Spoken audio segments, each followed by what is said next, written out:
आज हम बात करेंगे बेटा अपने लास्ट टॉपिक की चैप्टर के मूविंग कॉइल गैल्वेनोमीटर। अब मूविंग कॉइल गैल्वेनोमीटर सबसे पहले होता क्या है, ठीक है बेटा। मूविंग कॉइल गैल्वेनोमीटर जो है बेटा, हमारे पास एक डिवाइस होती है जो किसी भी सर्किट के अंदर करंट को डिटेक्ट करने का काम करती है। क्लियर बात। आगे प्रैक्टिकल वगैरह जब आप देखेंगे अपने, तो वहाँ पे आपको लैब में मिलेगा मूविंग कॉइल गैल्वेनोमीटर। क्लियर बात। तो जो करंट होता है उसको देखने के लिए मूविंग कॉइल गैल्वेनोमीटर आपको देखने को मिल जाएगा वहाँ पे, ठीक है। तो मूविंग कॉइल गैल्वेनोमीटर में अगर मैं आप लोगों को उसका एक्चुअल शेप दिखाऊं, ये इसका इंटरनल शेप होता है बेटा, जो अंदर होता है। मैं अगर उसका एक्चुअल शेप आपको दिखाऊं तो वो कुछ इस टाइप का होता है, ऐसे, ये ऐसे, ये इस तरीके से एक डब्बा सा होता है और इसमें बीच में से सुई होती है, ये रीडिंग होती है उसकी, इस तरीके से ये रीडिंग होती है उसमें, और ये एक सुई होती है निडल बीच में, बिल्कुल ऐसे। तो ये दो टर्मिनल, एक रेड एक ब्लैक, ठीक है। तो रेड और ब्लैक टर्मिनल को जैसे आप इसके ऊपर ऐसे कांटेक्ट में लेके आते हैं तो आप देखेंगे कि ये सुई जो है बेटा, ये एकदम से आपकी डिफ्लेक्ट होती है। ये डिफ्लेक्ट राइट साइड होगी या लेफ्ट साइड होगी, ये डिपेंड करेगा करंट के ऊपर, ठीक है, कि आप किस तरीके से टर्मिनल्स को जोड़ रहे हैं। उल्टा जोड़ेंगे तो उल्टा मूव करेगा, क्योंकि डीसी करंट को बेटा डिटेक्ट करता है। इस चीज को भी ध्यान रखें, ठीक है। एसी के लिए तो एमीटर होता ही है हमारा। तो अगर आप इसको लेफ्ट जोड़ेंगे तो लेफ्ट मूव कर जाएगा, राइट जोड़ेंगे तो राइट मूव कर जाएगा। क्लियर बेटा बात। तो कहने का मतलब ये हुआ कि देखो, अगर इसका प्रिंसिपल आप लोग देखते हैं तो प्रिंसिपल मूविंग कॉइल गैल्वेनोमीटर का क्या होता है कि phi is directly proportional to I. अब बात आई है फाई क्या है, ठीक है बेटा। तो मैं मान लेता हूं कि ये सुई मेरी ऐसे क्लॉकवाइज अगर मोशन करती है, तो मैंने मान लिया कि आफ्टर सम टाइम ये थोड़ा यहाँ पे चली गई, यानी कि 10 को इंडिकेट करने लगी।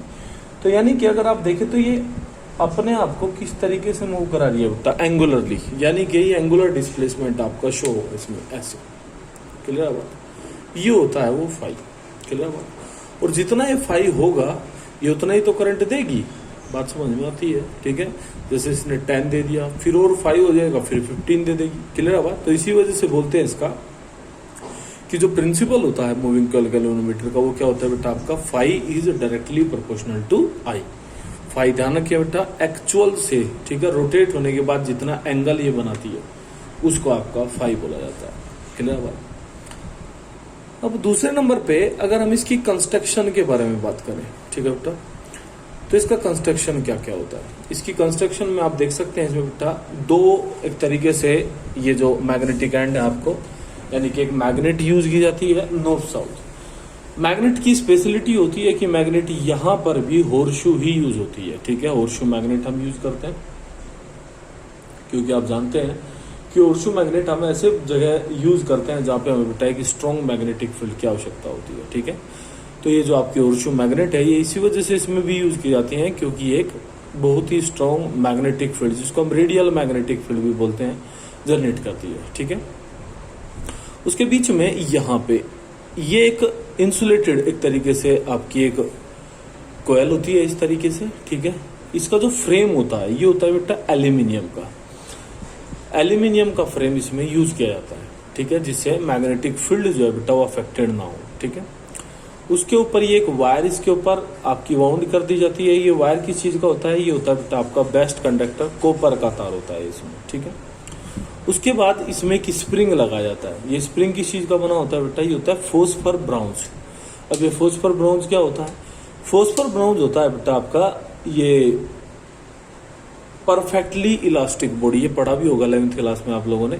फॉस्फर ब्राउन्स और क्वार्ट्ज, ये दो बॉडी होती है हमारे पास परफेक्टली इलास्टिक। तो ये स्प्रिंग उसी चीज का बनाया जाता है, क्योंकि अगर ये देखो परफेक्टली इलास्टिक ना हो तो जब ये बार बार वर्क करेगी तो क्या होगा, ये थोड़ी देर के बाद आपका बड़ा हो जाएगा, और अगर बढ़ जाएगा तो ये वापस कभी भी जीरो पर नहीं आएगी सुई। लेकिन हमारा एक तरीके से जो मेकिंग का तरीका है जिससे सेंसिटिविटी ना बने इसके अंदर, वो क्या है कि ये जैसे ही हम करंट हटाएं तो ये सुई वापस कहाँ पे है बेटा आपकी जीरो पे आके रुके, तभी तो ये अच्छा रहेगा, ठीक है। तो उसी के लिए ये स्प्रिंग जो है बेटा इसमें आपका यूज किया जाता है, किस चीज का, फॉस्फर ब्राउन्स का, ठीक है। दूसरे नंबर पे ये होते हैं टोरोजन हेड, बोलते हैं इसको, क्या बोलते हैं बेटा आपके, टोरोजन हेड। दो होते हैं ये टोरोजन हेड। क्लियर बात। T1 एंड T2, यानी कि जिनके बीच में सिस्टम कैसे पैक किया जाता है, ठीक है। इनको बोलते हैं टोरोजन हेड। एक ऊपर होता है T1 और एक नीचे होता है आपका T2। क्लियर बेटा? उसके बाद में अब बात अगर हम इसकी वर्किंग की करते हैं तो देखो आप लोग जानते हैं बेटा, वर्किंग में कल ही हमने पढ़ा था कि जब हम किसी भी रेक्टेंगुलर कोयल को किसी मैग्नेटिक फील्ड में प्लेस करा के, ठीक है, जब करंट उसमें देते हैं तो क्या होता है। तो आपने पढ़ा था कल ही कि वो जो कोयल आपकी वो रोटेट करना शुरू कर देती है। ठीक है बेटा? वही सेम टू सेम वर्क यहाँ पे होता है। यानी कि जब आप इस सिस्टम को किसी करंट के साथ कनेक्ट कराओगे तो ये जो कोयल है आपकी, ये जो कोयल है, ये एकदम से क्या करेगी बेटा आपकी, एकदम से रोटेट करेगी। क्लियर बात? किस वजह से रोटेट करती है ये चीज भी आपको पता है, क्योंकि हमें पता है बेटा इसमें एक टॉर्क, जिसको कौन सा टॉर्क बोलते हैं, जिसको बोलते हैं बेटा डिफ्लेक्टिंग टॉर्क। क्या बोलते हैं इसको? Deflecting torque. ये एक तरीके से इसमें जनरेट हो जाता है, जो हमने कल ही पढ़ा था। ठीक है? तो डिफ्लेक्टिंग टॉर्क जैसे इसमें जनरेट होता है तो उस टॉर्क का वैल्यू आप जानते हैं कितना होता है बेटा आपका, NIBA sine theta. Sine theta यहाँ पे परपेंडिकुलर रहेगा, यानी कि थीटा की वैल्यू कैसी होगी बेटा आपकी 1। ठीक है? यानी कि सॉरी साइन 90 की वैल्यू कितनी होती है आपकी 1। तो टॉर्क जो है ये आपका प्रोड्यूस हो जाएगा। टॉर्क प्रोड्यूस होगा तो ये एकदम से क्या करेगी बेटा आपकी, रोटेट करेगी। बात समझ में आई होगी? तो ये मैक्सिमम टॉर्क आपका कितना बनेगा इसके अंदर आपका, NIBA। लेकिन जैसे ही इसमें करंट जाना बंद हो जाएगा, क्लियर बेटा बात, तो आप जानते हैं करंट जाते ही डिफ्लेक्टिंग टॉर्क की वैल्यू तो जीरो हो जाएगी एकदम।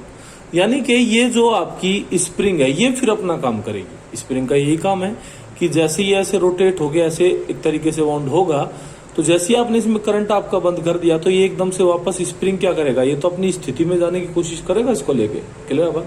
यानी कि तब इसमें जो टॉर्क प्रोड्यूस होता है उसको बोलते हैं बेटा आपका ट्विस्टेड टॉर्क, या फिर रिस्टोरिंग टॉर्क भी इसको कह देते हैं, रिस्टोरिंग टॉर्क। बात क्लियर है बेटा?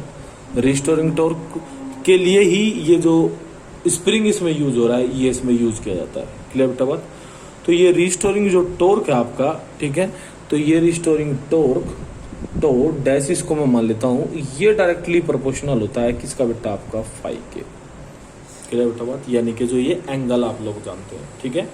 क्योंकि जितना ये लगेगा ये वापस उतना ही क्या होगा बेटा आपका, जीरो होता जाएगा। क्लियर बात?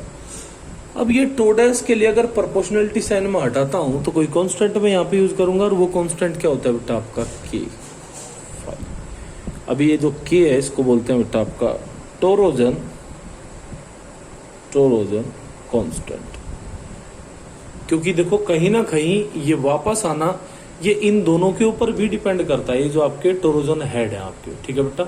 जितने ये स्मूथ रहेंगे ये वापस उतना ही जल्दी क्या होगा आपका, वापस आएगा। क्लियर बात? तो इनके बीच में जो कांस्टेंट यूज किया जाता है उसको बोलते हैं टोरोजन कांस्टेंट। क्लियर बेटा बात? अब इसमें इक्विलिब्रियम की कंडीशन क्या कहती है? ठीक है? इन इक्विलिब्रियम पोजीशन आप जानते हैं कि अगर ये इक्विलिब्रियम में होगा तो जाहिर सी बात है कि जो आपका डिफ्लेक्टिंग टॉर्क है यानी कि टो, वो बराबर होना चाहिए किसके बेटा आपका, टो डैश के। ठीक है? अब टो आपके हिसाब से कितना है बेटा आपका, NIBA। ये बराबर होना चाहिए किसके बेटा आपका, के फाई के।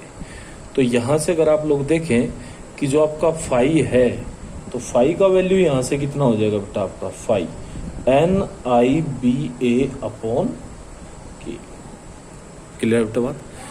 तो आप देखेंगे यहाँ पे कि N, B और A और आपका K, ये सारी चीजें क्या होंगी बेटा आपकी, कांस्टेंट रहेंगी। यानी कि अगर इस कांस्टेंट को मैं यहां से रिमूव करूं तो आप कह सकते हैं कि फाई, इसको मैं से नीचे कर देता हूं, कि phi is directly proportional to I. क्योंकि वेरिएबिलिटी में क्या रहेगा बेटा आपका, आई तो रहेगा, ये बढ़ेगा तो ये बढ़ जाएगा, ये घटेगा तो ये घट जाएगा। क्लियर बात? या फिर ये बढ़ेगा तो ये बढ़ जाएगा, ये घटेगा तो ये घट जाएगा। यानी कि कहने का मतलब मेरा ये हुआ कि ये जो बचा हुआ पार्ट है इसका, ठीक है, इसको बोलते हैं कैपिटल जी। क्या क्या, NBA अपॉन के को। और इस कैपिटल जी का मतलब क्या होता है बेटा, इसका मतलब होता है आपका गैल्वेनोमीटर कांस्टेंट। बात समझ में आई होगी? इसको क्या बोलते हैं बेटा आपका, इसको बोलते हैं गैल्वेनोमीटर कांस्टेंट।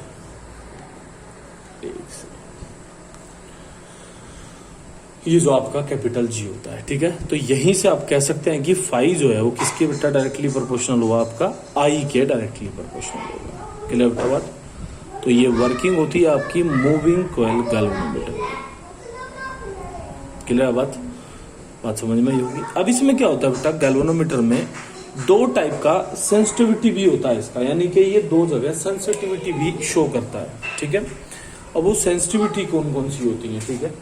तो सबसे पहले तो हम बात कर लेते हैं कि सेंसिटिविटी किसको बोलते हैं। तो कोई भी जो गैल्वेनोमीटर है बेटा वो सेंसिटिव तब होता है, ठीक है, अगर हम उसमें करंट तो बहुत ही कम पास करा रहे हैं लेकिन वो डिफ्लेक्शन बहुत ज्यादा दे रहा है। क्लियर बेटा बात।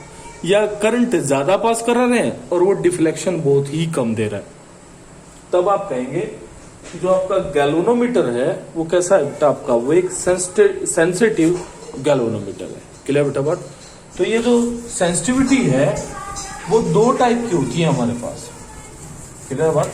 सेंसिटिविटी जो है गैल्वेनोमीटर की वो बेटा आपकी दो टाइप की होती है, यानी कि टू टाइप्स ऑफ सेंसिटिविटी होती है, ठीक है। कौन कौन सी सेंसिटिविटी होती है। सबसे पहली सेंसिटिविटी होती है बेटा आपकी करंट सेंसिटिविटी। क्लियर बात। First is current sensitivity. तो करंट सेंसिटिविटी जो है आपकी वो क्या है। करंट सेंसिटिविटी होती है बेटा, ये जो अगर डेफिनेशन के तौर पर अगर इसको देखा जाए, ठीक है, कि it is defined as the deflection produce the galvanometer when unit current flow through it. Clear बेटा बात। यानी कि जो आपका IS है, IS का मतलब करंट सेंसिटिविटी, ये बराबर होता है किसके बेटा, आपका फाई अपॉन आई के। क्लियर बात। और पीछे ही आप लोगों ने पढ़ा था कि फाई अपॉन आई किसके बराबर होता है बेटा, आपका NBA अपॉन के बराबर। क्लियर बात। तो इसको बोलते हैं करंट सेंसिटिविटी, ठीक है। और दूसरी होती है बेटा आपकी वोल्टेज सेंसिटिविटी। तो वोल्टेज सेंसिटिविटी की अगर मैं बात करूं तो VS ये किसके बराबर होता है बेटा, आपका ये होता है फाई अपॉन V के बराबर। क्लियर बात। यानी कि यूनिट पोटेंशियल डिफरेंस पर, ठीक है, जितना भी डिफ्लेक्शन प्रोड्यूस होगा उसी को क्या बोलेंगे, आपकी वोल्टेज सेंसिटिविटी बोलते हैं। अब फाई तो एज इट इज में लिख देता हूं और V किसके बराबर होगा बेटा, आपका IR के। तो फिर से फाई अपॉन आई किसके बराबर होगा बेटा, आपका NBA अपॉन KR में इसको कह सकते हैं। क्लियर बेटा बात। तो ये दो तरीके की इसमें आपकी सेंसिटिविटी होती है, पहली वोल्टेज सेंसिटिविटी और दूसरी बेटा आपकी करंट सेंसिटिविटी, ठीक है। यूनिट करंट पे जितना डिफ्लेक्शन होगा वो करंट सेंसिटिविटी होगी, यूनिट वोल्टेज पे जितना डिफ्लेक्शन होगा बेटा वो आपकी वोल्टेज सेंसिटिविटी होगी। क्लियर बेटा बात। कोई डाउट हो तो नोट्स में से एक बार इसको अच्छे से पढ़ें, ओके, और बाद बेटा कल करें।